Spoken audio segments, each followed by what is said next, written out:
الكريم. أما بعد فأعوذ بالله من الشيطان الرجيم. بسم الله الرحمن الرحيم. اليوم يئس الذين كفروا من دينكم فلا تخشوهم واخشون اليوم أكملت لكم دينكم وأتممت عليكم نعمتي ورضيت لكم الإسلام دينا فمن اضطر في مخمصة غير متجانف لإثم فإن الله غفور رحيم. صدق الله العلي العظيم. درود شريف پڑھو. اللهم صل على سيدنا وسندنا وحبيبنا ومولانا محمدا النبي الأمي وعلى آله وبارك وسلم عليه بعدد كل معلوم لك دائما أبدا. अल्लाह तबारक व ताला जा तव्हां असांजे मथां अणगणिया करम ऐं एहसान आहिनि जो अल्लाह रब ज़ुल जलाल तव्हां असांखे इशा जी निमाज़ बाजमात नसीब फरमाई ऐं उन खां पोइ क़ुर पाक जे हिन बाबरकत दर्स क़ुर जे महफ़िल में वेहण जी तौफ़ीक़ में इनायत फरमाई। सूरत माइदा आयत नंबर 3 जो पहिरियों हिस्सो कल्ह गुज़री चुको हो। अॼु ॿियो आख़िरी हिस्सो तिलावत कयो वियो। अल्लाह तबारक व ताला पहिरें हिस्से में मुसलमाननि जे मथां चौपायनि जानवरनि मां जेके हराम कया उन्हनि मां 11 क़िस्म बयानु फरमाया। मुअल जानवर बि हराम, सीर वक़्तु जेको रतु वहे थो उहो बि हराम, सूअर सॼो जो सॼो चमड़ीअ हॾे खल वार समेत हराम। अल्लाह जे नाले खां सवाइ गैर जे नाले ते जेको ज़बह कयो वञे, गैर जे नाले ते जेको जानवर मंसूब करे नालो रखी छॾे ॾिनो वञे उहो बि हराम, ऐं जेको भुट्टो ॾेई करे मारियो वञे उहो बि हराम, जेको एक्सीडेंट या कंहिं टक्कर में जानवर या गाॾीअ जे रेल जे जहाज़ जे टक्कर में धक सां मरी पवे उहो बि हराम, मथां जबल तां या जॻह जे चोटीअ तां किथां बि भित तां मथां केरे जे हेठि किरी करे मरी पवे, हॾो भॼेसि धकु खाई करे उहो पचाए न सघे मरी पवे उहो बि हराम। अहिड़ीअ तरह सां अल्लाह तबारक व ताला वाज़े कंदे फरमायो त शिकारी झंग जो जानवर कुतो बगड़ शींहं कंहिं ॿकरीअ रिढ ते मेंह ते हमिलो था कनि, कुझु हिसो हुनजो पटे खाई था वञनि पर उहो जानवर अञा ज़िंदा आहे उहो बि हराम। जे हुनखे सीर पहुची वई त पोइ हलाल न त ॿियो हिसो हराम। शिकारी जानवर जे चकण ऐं पटण सां माना सूर न सही सघियो पोइ मरी वियो त हराम। ऐं उहे जानवर जेके पाणीअ में आहिनि, मसलन मच्छी ऐं माकड़, इहे बि जेकॾहिं मच्छी पाणीअ में ई मरी वई ऐं पोइ तरी वई त हराम, जेकॾहिं ॿाहिरि पाणीअ खां कढी वई ऐं मरी वई त पोइ हलाल आहे। हाणे इहे ई 2 जानवर 2 अहिड़ियूं शयूं आहिनि जेके बिना सीर जे हलाल थींदियूं आहिनि, हिकु माकड़ ऐं ॿियो मच्छी। सीर ॾियण खां सवाइ सिर्फ़ु मच्छीअ खे पाणीअ मां कढो पोइ मरे ऐं माकड़ खे पकड़ियो जेरीअ खे मुंडी मरोटियो ईअं ई खाई वञो त बि हलाल। अगरि जे चऊं आम माण्हू जे खाइण खां इहा ॻाल्हि ॻरी आहे, ॾुकड़ वारे ज़माने में इहा माकड़ थींदी आहे, उन ज़माने में ई खाइबी आहे, तरबी बि आहे खाइबी बि आहे, जंहिं बि तरह सां माण्हू खाई सघे। पोइ अल्लाह तबारक व ताला इहे जेके जानवर बयानु कया उन्हनि खे जेकॾहिं सीर पहुची थी वञे त पोइ हलाल थींदा न त हराम। ऐं पोइ ईअं बि फरमायईं त 4, 5, 8, 10 माण्हू गॾिजी करे हिकिड़ो वॾो ढोर वठनि था, पोइ चवनि था त हाणे घणा हिसा कयूं, अवा शर्त था रखूं, मसलन 8 ॼणा ऐं गॾिजी पैसा भरे करे जानवर वरितो आहे, हाणे 8 ॼणनि में विरायूं गोश्त पर ईअं नथा कयूं, 7 ॼणनि में विराईंदासीं, कुणो था विझूं, कंहिंखे 5 किलो, कंहिंखे अधु मण, कंहिंखे 2 किलो, कंहिंखे 3 किलो, एतिरा हिसा करे लिखूं था, हिकिड़ो वरी ज़ीरो, हिकिड़े जो भाङो ई न। हाणे कुणो था विझूं, उन कुणे में लिखी करे उहे हिसा उछलायूं था, जंहिंखे जेको कुणो हथ आयो उनजो ओतिरो हिसो। ज़ीरे वारो हथु आयुसि त कुझु कोन्हे, को चप चटींदो हलंदो वञे। जेकॾहिं 2 किलो वारो कोणो आयुसि त 2 किलो मिलंदुसि, जेकॾहिं अधु मण वारो त उहो मिलंदुसि, जेकॾहिं चमड़े वारो कोणो आयुसि सिर्फ़ु चमड़ो मिलंदुसि। अल्लाह ताला फरमाए सभु सूरतूं नाजाइज़। बुतनि जे नाले ते या काबतुल्लाह शरीफ़ जे चौधारी पुराणे ज़माने में रखियल हूंदा हुआ पत्थर, जेके अजीब अजीब नालनि सां मनसूब आहे। उन्हनि पत्थरनि जो तक़र्रुब हासिल करण लाइ या बुतनि जो तक़र्रुब, बुतनि जे वेझड़ाई हासिल करण लाइ जेके जानवर ज़बह कबा उहे सभु हराम। अल्लाह ताला फरमायो ज़ालिकुम फ़िस्क़, सभु जो सभु ॾोह जा कम आहिनि, ईअं कोन कबो। इहो गुज़िरियल आयत जो ख़ुलासो हो, अधु आयत जो। अॼु जेका आयत तिलावत कई वई उनजो शान नुज़ूल नाज़िल थियण जो सबब ई ज़रा अनमोल आहे। उलमा मुहद्दिसीन लिखियो आहे त हुज़ूर सल्लल्लाहु अलैहि वसल्लम जन मके खां हिजरत कई मदीने जे तरफ़, 10 साल मदीने में रहिया। जंगियूं थियूं, मुआहिदा थिया, तरबियत थी, तालीम थी, इख़्तिलाफ़ात थिया, मुक़ाबला थिया, शहादतूं थियूं। वॾो ज़िंदगीअ जो अहम हिसो हुज़ूर सल्लल्लाहु अलैहि वसल्लम जन जो मदीने में जिदोजहद कंदे, महिनतूं कंदे गुज़रियो। पर काबतुल्लाह शरीफ़ जे तवाफ़ जे लाइ न पिया अची सघनि, छो त मुशरिकनि जो, काफ़रनि जो कब्ज़ो हो। 6 हिजरीअ में हुज़ूर सल्लल्लाहु अलैहि वसल्लम जन उम्रे जे इरादे सां निकिरी बि चुका हुआ, पर वरी बि मुशरिकनि उम्रो करण न ॾिनो, वापसि मोटायो। वरी हुज़ूर सल्लल्लाहु अलैहि वसल्लम जन ॿिए साल अचण जो अज़म ॾेखारियो, पर हुज़ूर सल्लल्लाहु अलैहि वसल्लम जन जॾहिं उम्रो करे विया त उलमा मुहद्दिसीन लिखियो आहे त हिजरत जे 10 साल हुज़ूर सल्लल्लाहु अलैहि वसल्लम जन ऐलान कयो त बाबा हज कंदासीं, हाणे तयारी कयो। आस पास जे मुस्लमाननि खे समूरनि खे ऐलान करे ॿुधायो वियो, सभु तयारु थिया। हुज़ूर सल्लल्लाहु अलैहि वसल्लम जन जे हज जो इरादो ऐं हुकुम ॿुधी करे नंढा वॾा, पोड़ा पका, मर्द औरतूं, जवान पोड़ा सभु तयारु थिया। एॾो वॾो मजमो थियो, एॾो वॾो मजमो तयारु थियो। उलमा मुहद्दिसीन लिखियो आहे त 1.25 लख माण्हू त हुज़ूर सल्लल्लाहु अलैहि वसल्लम जन सां मोहबत में, इश्क में तयारु थी करे निकिता। हाणे इहे निकिरी करे मदीने खां जॾहिं मके पाक पहुता, मके में जॾहिं मैदान अरफात में आया, जुमे जो ॾींहुं हुजे, असर जे निमाज़ जो टाइम हुजे ऐं 9 ज़ुल्हज जी तारीख़ हुई, योम अरफा जंहिंखे सॾिबो आहे। इन मौक़े ते हुज़ूर सल्लल्लाहु अलैहि वसल्लम जन पंहिंजे पुसवा नाले ॾाचीअ ते सवार हुआ। जीअं जो मैदान अरफात में पहुता त वॾो हुजूम हो। हुज़ूर सल्लल्लाहु अलैहि वसल्लम जन जे साम्हूं सहाबा किराम जो 1.25 लख साहबी सगोरा ग़ालिबन मौजूदु हुआ। हुज़ूर सल्लल्लाहु अलैहि वसल्लम जन उते ई ख़िताब करणु फरमायो, ॾाचीअ जे मथां वेही करे। तरबियत ऐं तालीम, नसीहतूं ज़बरदस्त फरमाए करे पोइ उन वक़्तु ऐलान कयूं त क़यामत जे ॾींहुं अल्लाह तबारक व तआला जेकॾहिं तव्हां खां मुंहिंजे बारे में पुछे त तव्हांजो तासुर छा हूंदो, छा चवंदो मुंहिंजे लाइ? छा मां तव्हांखे दीन सेखारियो, तरबियत कई, तालीम ॾिनी, बुर्दबारी, अख़लाक, जंग, जिहाद, ज़िक्र, फ़िक्र, इस्तिंबात, इस्तिख़राज, मसाइल, मुआमलात, सभु शयूं सेखारियूं या न सेखारियूं? मां तव्हां सां ख़ूब सचाईअ सां महिनत कई या न कई? मां बहैसियत पैगंबर जे तव्हांखे तरबियत ऐं तालीम में का कमी छॾी आहे? क़यामत जे ॾींहुं अल्लाह ताला तव्हां खां पुछे मुंहिंजे लाइ त तव्हां छा चवंदो? साहबा किराम उन वक़्तु बयक आवाज़ थी करे चयो त साईं तव्हां बिल्कुलु तालीम तरबियत कई आहे, हक़ बि अदा कयो आहे, बिल्कुलु बिल्कुलु जीअं तव्हांजो हक़ हो तालीम तरबियत जो, तव्हां दीन, इस्लाम, तालीम, तरबियत सॼी जो सॼी कई आहे, भला कि हक़ बि अदा करे छॾियो आहे।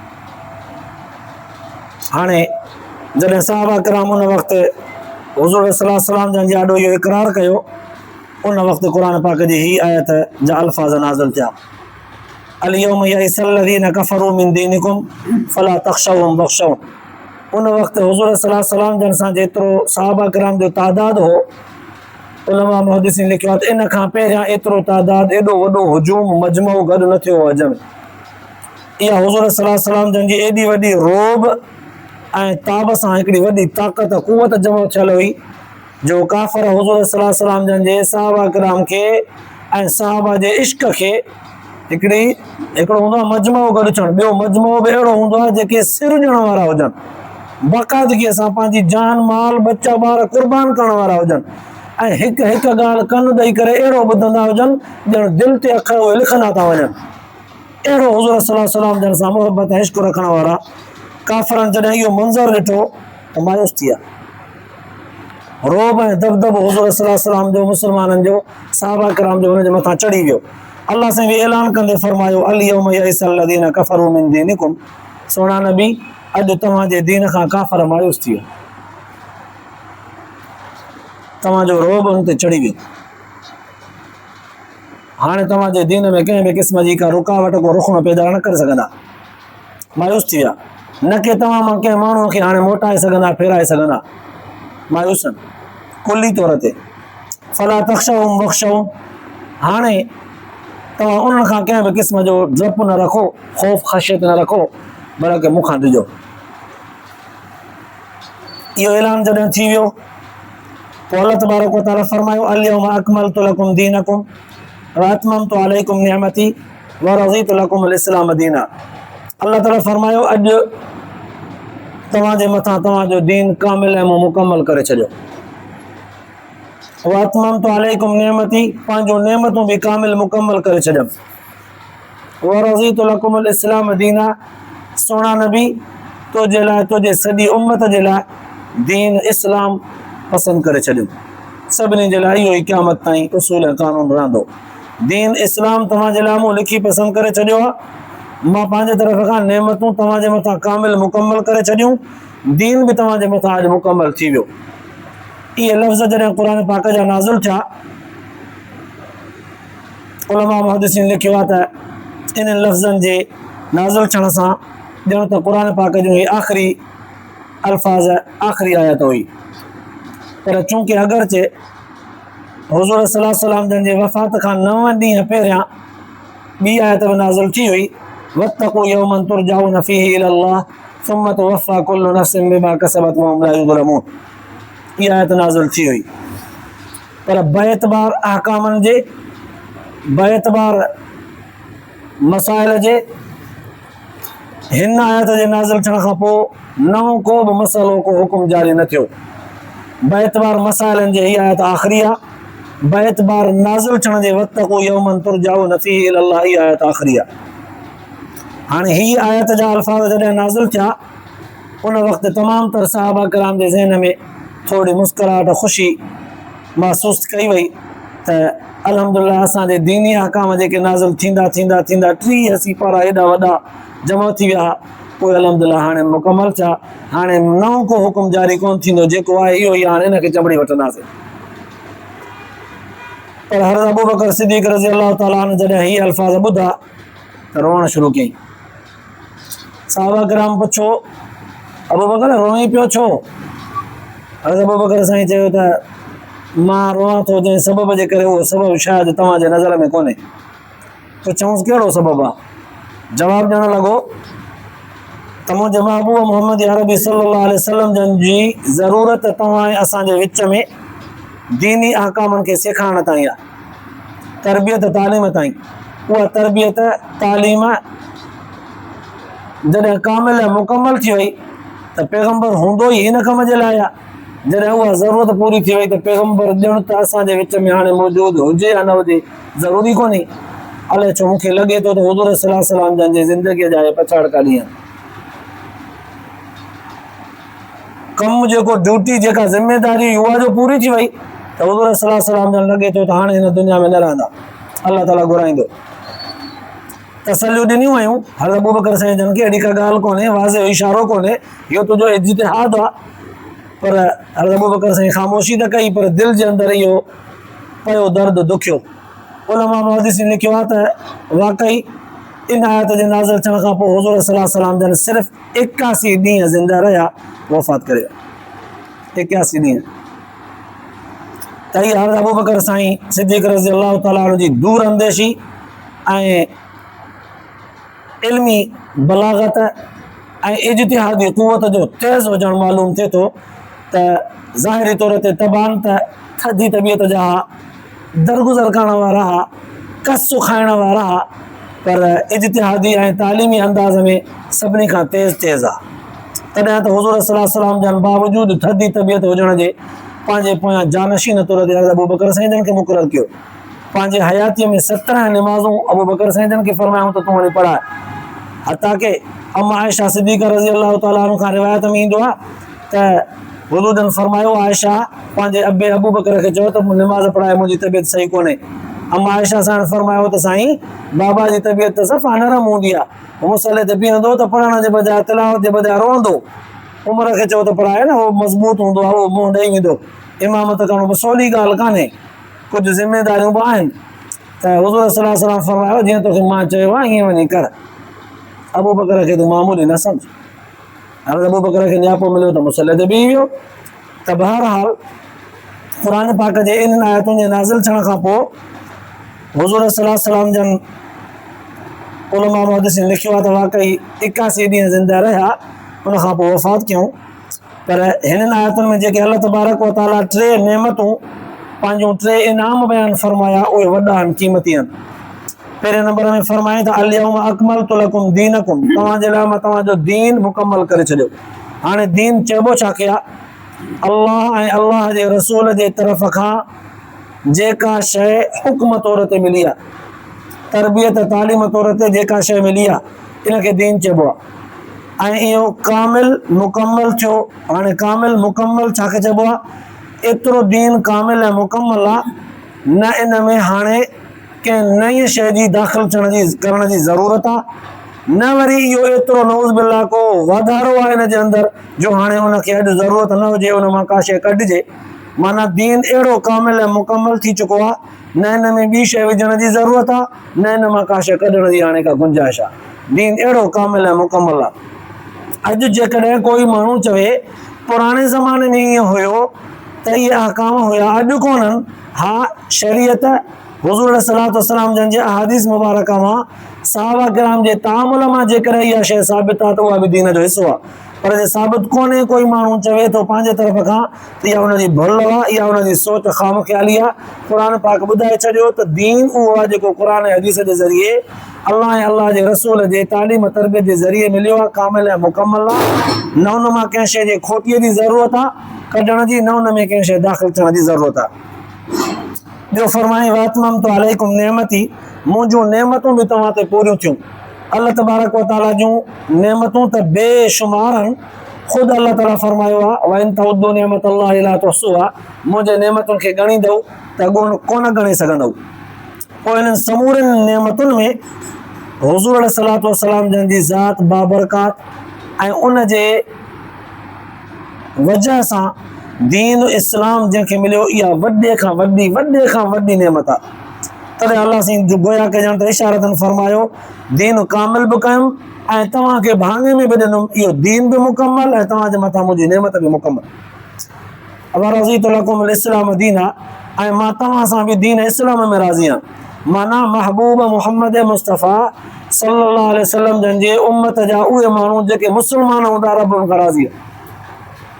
पोइ ॾिसो, लफ़्ज़ रज़ीतु इस्लाम सां चयो वियो त इस्लाम सां तव्हां सां राज़ी आहियां। हाणे इस्लाम कलमे पढ़ण खां पोइ माण्हू मुस्लमान थी थो वञे, मोमिन जॾहिं हुनजे अहकामनि ते अमल करे त पोइ सॾिबो। हाणे इस्लाम मुस्लमान कलमे पढ़ण सां ई थी थो वञे माण्हू, त उनजे मथां लाज़िम आहे त शरई अहकामनि जी पाबंदी करे।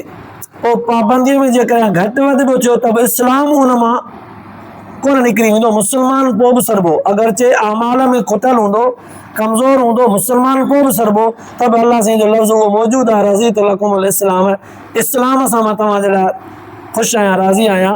त इन मुस्लमान जे लाइ, इन मुस्लमान हुजण जे नाले में बि ॼण त हिकिड़ी उमेद आहे त अल्लाह ताला हुनखे माफ़ कंदो। जीअं रुबमा यवद्दुल लज़ीना कफ़रू लौ कानू मुस्लिमीन, क़ुर पाक 14 सिपारो अल्लाह से फरमाए थो, क़यामत जे ॾींहुं मुस्लमान जेके नाले में मुस्लमान हूंदा, जहन्नम में अगरचे वेंदा पंहिंजे अमलनि बदअमालनि बुराइनि बुछड़ाइनि जे करे, सज़ा काटे जॾहिं जहन्नम मां निकिरंदा त उन वक़्तु काफ़िर ॾिसी अफ़सोस कंदा त काश जेकर नाले जा मुस्लमान हुजूं हा त बि अॼु जहन्नम मां निकिरूं हा। माना इस्लाम नाले मातर हिकिड़ो जेकॾहिं मुस्लमान आहे त उहो बि हिक न हिकड़ी जहनुम मां निकिरंदो। नाले मातर इस्लाम हुजणु इहो बि इंसान जे लाइ हिकिड़ी वॾी गनीमत आहे जेकॾहिं कंहिं वटि हुजे। पर हिन जे चवण जो मक़सदु इहो कोन्हे त माण्हू ॿिया अमल न करे, रुॻो नाले में मुस्लमान हुजे त बि खोड़ कोन्हे, अमलनि जी ज़रूरत आहे। अल्लाह तबारक व तआला हिन आयत जे नाज़िल थियण में जेके अहकाम बयानु फरमाया ऐं तकमील मुकम्मल थियण जो इशारो फरमायो, उन सां गॾोगॾु थोरी इजाज़त हिकिड़ी ॿी बि बयानु फरमाई फमन इज़्तुर्र फी मख़मसतिन गैर मुतजानिफिन लिइस्मिन।